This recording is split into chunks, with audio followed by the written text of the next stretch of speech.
otasiga mashina sovg'a qildi. Shunga ham bir haqiga duo qilib qo'ying deb iltimos qilganlar. Otasiga agar mashina sovg'a qilgan bo'lsa, o'zi domlani duo qiladigan bo'lib qopti-ku bu. Birodarlar, bir qiziq voqea bo'ladi. Bir ahli ilm akamiz bilan katta bir mashinalarga o'tiramiz. Men yo'llarda ketaman u.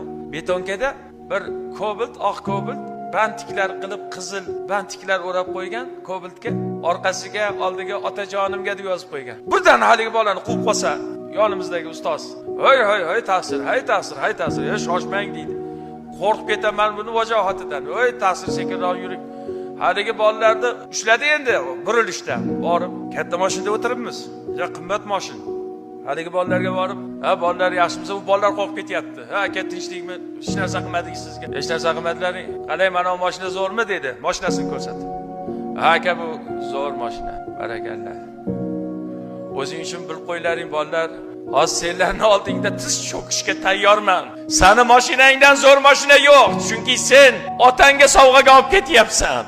Mana otam o'lib ketgan. Men endi tankka haydasam ham, samolyot haydasam ham menga farqi yo'q.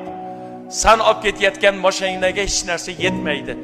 Rahmat etgani orqangdan quvib keldim deydi. Otangga rahmat seni degani orqangdan quvib keldim deydi. Otasiga, onasiga bir narsa sovg'a qilaman deb yurgan bola Xudoga yaqin bola bo'ladi u.